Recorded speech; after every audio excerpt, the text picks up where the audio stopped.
Hello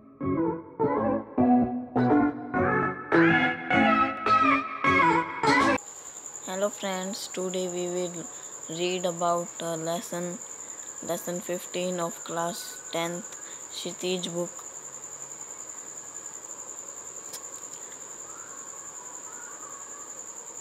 Its शीर्षक is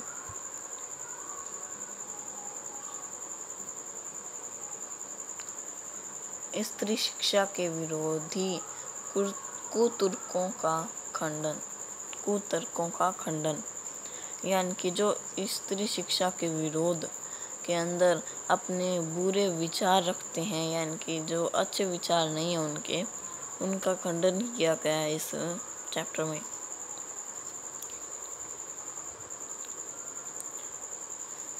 बड़े शौक की बात है, आजकल भी ऐसे लोग विद्यमान हैं जो स्त्रियों को पढ़ाना उनके और गृह सुख के नाश का कारण समझते हैं, और लोग भी ऐसे वैसे नहीं, सुशिक्षित लोग, ऐसे लोग जिन्होंने बड़े बड़े स्कूलों और शायद कॉलेजों में भी शिक्षा पाई है, जो धर्मशास्त्र और संस्कृत के ग्रंथ साहित्य से परिचय रखते हैं और जिनका पेशा कुशिक्षितों को सुशिक्षित करना, कुमार्गियों को सुमार्गगामी बनाना और अधार्मिकों को धर्मत्व समझाना है।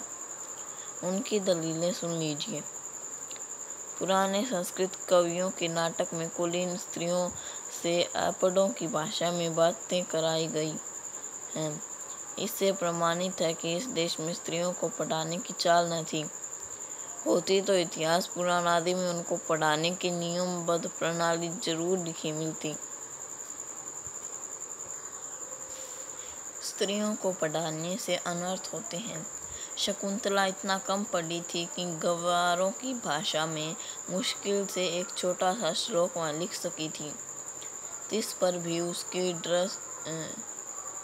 ड्रेस इतनी कम शिक्षा ने भी अनर्थ कर डाला। शकुंतला ने जो कटु वाक्य दुष्यंत को कहे वह इस पढ़ाई का ही दुष्परिणाम था। जिस भाषा में शकुंतला ने श्लोक रचा था वह अपड़ों की भाषा थी। अतएव नागरिकों की भाषा की बात तो दूर रही, अपड़ गवारों की भाषा पढ़ना स्त्रियों को बर्बाद करना है। इस तरह की दलीलों का सबसे अधिक प्रभावशाली उत्तर उपेक्षा ही है। तथापि हम 2-4 बातें लिख देते हैं।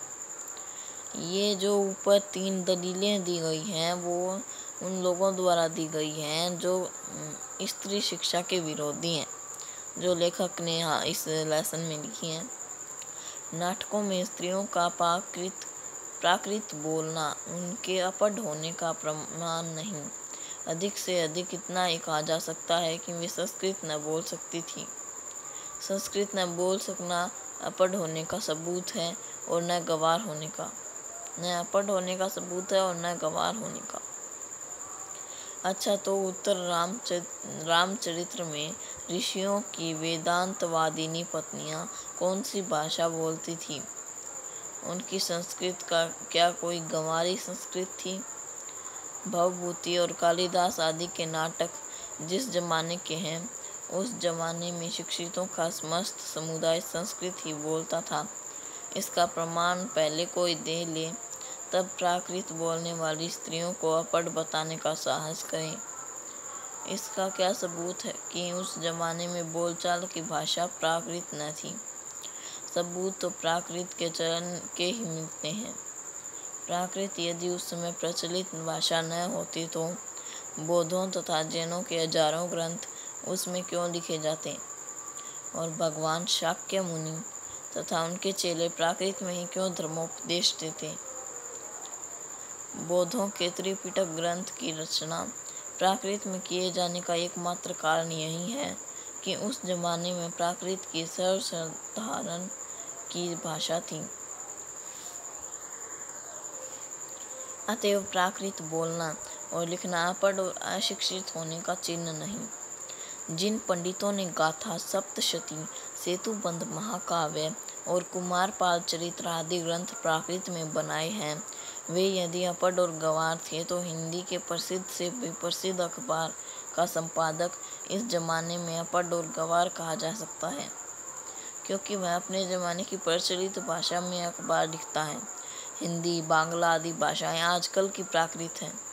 शोरसेनी, मागधी, महाराष्ट्री और पाली आदि भाषाएं उस जमाने की ही थीं। प्राकृत पढ़कर भी उस जमाने में लोग उसी तरह सभ्य, शिक्षित और पंडित हो सकते थे, जिस तरह की हिंदी, बांग्ला, मराठी आदि भाषाएं पढ़कर इस जमाने में हम हो सकते हैं। फिर प्राकृत बोलना अपढ़ होने का सबूत है, यह बात कैसे मानी जा सकती है? जिस समय आचार्यों ने नाट्य शास्त्र संबंधी नियम बनाए थे, उस समय सर्वसाधारण की भाषा संस्कृत न थी। चुने हुए लोग ही संस्कृत बोलते या बोल सकते थे।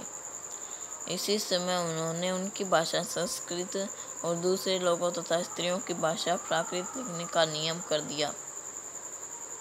पुराने जमाने में स्त्रियों के लिए विश्वविद्यालय न था। फिर नियमबद्ध प्रणाली का उल्लेख आदि पुराणों में न मिले तो क्या आश्चर्य, और उल्लेख उसका कहीं रहा हो पर नष्ट हो गया हो तो।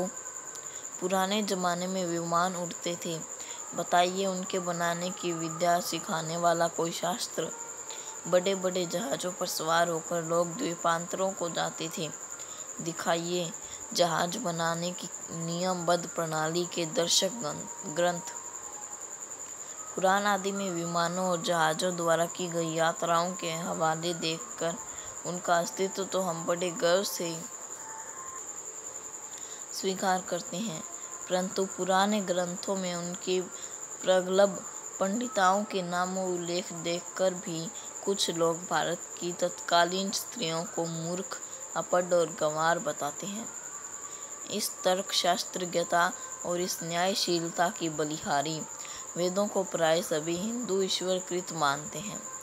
सो ईश्वर तो वेद मंत्रों की रचना अथवा उनका दर्शन विश्व आदि स्त्रियों से करवाएं और हमें उनसे कहरा पढ़ाना भी पाप समझे। शीला और विजा आदि कौन थी? वे स्त्री थी या नहीं? बड़े बड़े पुरुषों कवियों के आदृत हुई हैं या नहीं? शाकधर पद्धति में उनकी कविता के नमूने हैं या नहीं? बौद्ध ग्रंथ त्रिपिटक के अंतर्गत थेरी गाथा में जिन सैकड़ों स्त्रियों की पद्य रचना उद्धृत है, क्या वे अपढ़ थीं? जिस भारत में कुमारिकाओं को चित्र बनाने, नाचने, गाने बजाने, फूल चुनने, हार गूंथने, पैर मलने तक की कला सिखाने की आज्ञा थी, उनको पढ़ने लिखने की आज्ञा न थी, कौन सी विद्या ऐसी बात मुख से निकालेगा? और कोई निकालेगा भी तो मानेगा कौन? अत्रि की पत्नी पत्नी धर्म पर व्याख्यान देते समय घंटों पांडित्य प्रकट करेगी। गार्गी बड़े बड़े ब्रह्मावादियों को हरा दे। मंडन मिश्र की सह धर्मचारिणी शंकराचार्य के छक्के छुड़ा दे। गजब, इससे अधिक भयंकर बात और क्या हो सकेगी? यह सब पापी पढ़ने का अपराध है। न वे पढ़ती, न वे पूजनीय पुरुषों का मुकाबला करती। यह सारा दुराचार स्त्रियों को पढ़ाने ही का कुफल है। समझे, स्त्रियों के लिए पढ़ना कालकूट और पुरुषों के लिए पीयूष का घूंट। ऐसी ही दलीलें और दृष्टांतों के आधार पर कुछ लोग स्त्रियों को अपढ़ रखकर भारतवर्ष का गौरव बढ़ाना चाहते हैं। मान लीजिए कि पुराने जमाने में भारत की एक भी स्त्री पढ़ी लिखी न थी, न सही उस समय स्त्रियों को पढ़ाने की जरूरत न समझी गई होगी, पर अब तो है, अतएव पढ़ाना चाहिए। हमने सैकड़ों पुराने नियमों, आदेशों और प्रणालियों को तोड़ दिया है या नहीं? तो चलिए स्त्रियों को अपढ़ रखने की इस पुरानी चाल को भी तोड़ दें। हमारी प्रार्थना तो यह है कि स्त्री शिक्षा की विपक्षियों को क्षण भर के लिए भी इस कल्पना को अपने मन में स्थान न देना चाहिए कि पुराने जमाने में यहाँ की सारी स्त्रियाँ अपढ़ थीं, अथवा उन्हें पढ़ने की आज्ञा न थी। जो लोग पुराणों में पढ़ी लिखी स्त्रियों के हवाले मांगते हैं, उन्हें श्रीमद् भागवत दशम स्कंद के उत्तरार्ध का 93वां अध्याय पढ़ना चाहिए। उसमें रुक्मिणी हरण की कथा है। रुक्मिणी ने जो एक लंबा चौड़ा पत्र एकांत में लिखकर एक ब्राह्मण के हाथ श्री कृष्ण को भेजा था, वह तो प्राकृत में न था। उसके प्राकृत में होने का उल्लेख भागवत में तो नहीं है। उसमें रुक्मिणी ने जो पांडित्य दिखाया, वह उसके अपढ़ और अल्पज्ञ होने तथा गंवारपन का सूचक नहीं। पुराने ढंग से पक्के सनातन धर्मावलियों की दृष्टि में तो नाटकों की अपेक्षा भागवत का महत्व बहुत ही अधिक होना चाहिए। इस दशा में यदि उनमें से कोई यह कहे कि सभी प्राककालीन स्त्रियां अपढ़ होती थीं, तो उसकी बात पर विश्वास करने की जरूरत नहीं। भागवत की बात यदि पुराणकार या कवि की कल्पना मानी जाए, तो नाटकों की बात उसमें भी गई बीती समझी जानी चाहिए। स्त्रियों का किया हुआ अनर्थ यदि पढ़ने का ही परिणाम है, तो पुरुषों का किया हुआ अनर्थ भी उसकी विद्या और शिक्षा ही का परिणाम समझना चाहिए। बम की गोली फेंकना, नर हत्या करना, डाके डालना, चोरियां करना, घूस लेना, ये सब यदि पढ़े लिखे ही का परिणाम हो, तो सारे कॉलेज, स्कूल और पाठशालाएं बंद हो जानी चाहिए। परंतु विशिष्टों, बात व्यथियों और गृहस्थों के सिवा ऐसी दलील पेश करने वाले बहुत ही कम मिलेंगे। शकुंतला ने दुष्यंत को कटु वाक्य कहकर कौन सी अस्वाभाविकता दिखाई? क्या वह यह कहती कि आर्यपुत्र शाबाश, बड़ा अच्छा काम किया जो मेरे साथ गंधर्व विवाह करके मुकर गए। नीति, न्याय, सदाचार और धर्म की आप प्रत्यक्ष मूर्ति हैं। पत्नी पर घोर से घोर अत्याचार करके जो उससे ऐसी आशा रखते हैं, वे मनुष्य स्वभाव का किंचित भी ज्ञान नहीं रखते। सीता से अधिक साध्वी स्त्री नहीं सुनी। जिस कवि ने शकुंतला नाटक में अपमानित हुई शकुंतला से दुष्यंत के विषय में दुर्वाक्य कहाया है, उसी ने प्रकृत्य होने पर सीता से रामचंद्र के विषय में क्या कहाया है, सुनिए। वाश्चत्या मद्वचनात् स राजा, वहो विशुद्ध माति यतक्षम, माँ लोकवाद श्रवणादहासीं, सुरतस्य तत्विद सदृश कुलस्य। लक्ष्मण, जरा उस राजा से कह देना कि मैंने तुम्हारी आंख के सामने ही आग में कूदकर अपनी विशुद्धता साबित कर दी थी। तिस पर भी लोगों ने मुख में से निकला मिथ्यावाद सुनकर ही तुमने मुझे छोड़ दिया। क्या यह बात तुम्हारे कुल के अनुरूप है, अथवा क्या यह तुम्हारी विद्वता या महत्ता को शोभा देने वाली है? सीता का यह संदेश कटु नहीं होता तो क्या मीठा है? कटु नहीं तो क्या मीठा है? राजा मात्र कहकर उनके पास अपना संदेशा भेजा।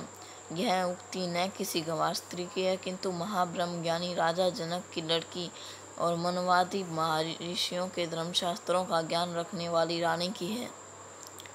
नृपस्य वर्षणापालम यत स एव धर्मो मनुना प्रीत।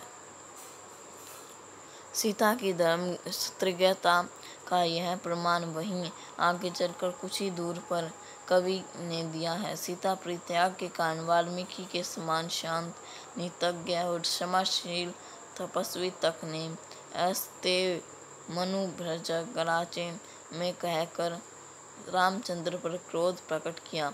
अतएव शकुंतला की तरह अपने परित्याग को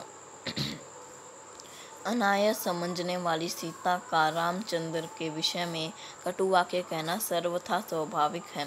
न यह पढ़ने लिखने का परिणाम है, न गंवारपन का, न अकुलीनता का। पढ़ने लिखने में स्वयं कोई बात ऐसी नहीं जिससे अनर्थ हो सके। अनर्थ का बीज उसमें हरगिज नहीं। अनर्थ पुरुषों से भी होते हैं। अपढ़ों और पढ़े लिखों दोनों से अनर्थ दुराचार और पापाचार के कारण और ही होते हैं, और वे व्यक्ति विशेष का चाल चलन देखकर जाने भी जा सकते हैं। अतएव स्त्रियों को अवश्य पढ़ाना चाहिए। जो लोग यह कहते हैं कि पुराने ज़माने में यहाँ स्त्रियाँ ना पढ़ती थी अथवा उन्हें पढ़ने की ममानियत थी, वे यहाँ तो इतिहास के अभिज्ञता नहीं रखते या जानबूझकर लोगों को धोखा देते हैं। समाज की दृष्टि से ऐसे लोग दंडनीय हैं, क्योंकि स्त्रियों को निरक्षर करने का उपदेश देना समाज का अपकार और अपराध करना है, समाज की उन्नति में बाधा डालना है। शिक्षा बहुत व्यापक शब्द है। उसमें सीखने योग्य अनेक विषयों का समावेश हो सकता है। पढ़ना लिखना भी उसी के अंतर्गत है। इस देश की वर्तमान शिक्षा प्रणाली अच्छी नहीं। इस कारण यदि कोई स्त्रियों को पढ़ाना अनर्थकारी समझे तो उसे उस प्रणाली का संशोधन करना या कराना चाहिए। खुद पढ़ने लिखने का दोष न देना चाहिए। लड़कों ही की शिक्षा प्रणाली कौन सी बड़ी अच्छी है? प्रणाली बुरी होने के कारण क्या किसी ने यह राय दी है कि सारे स्कूल और कॉलेज बंद कर दिए जाएं? आप खुशी से लड़कियों और स्त्रियों की शिक्षा प्रणाली का संशोधन कीजिए। उन्हें क्या पढ़ना चाहिए, कितना पढ़ना चाहिए, किस तरह की शिक्षा देना चाहिए और कहाँ पर देना चाहिए, घर में या स्कूल में, इन सब बातों पर बहस कीजिए, विचार कीजिए, जी में आवे सो कीजिए। पर परमेश्वर के लिए यह न कहिए कि स्वयं पढ़ने लिखने में कोई दोष है, वह अनर्थकर है, वह अभिमान का उत्पादक है, वह गृह सुख का नाश करने वाला है। ऐसा कहना सोलों आने मिथ्या है। यानी कि इस लेसन के अंदर जो लेखक हैं उन्होंने स्त्री शिक्षा को बढ़ावा देने का संदेश दिया है। उन्होंने अनेक तर्कों के द्वारा यह बताया है कि हमें स्त्रियों को पढ़ाना चाहिए। Thanks for watching.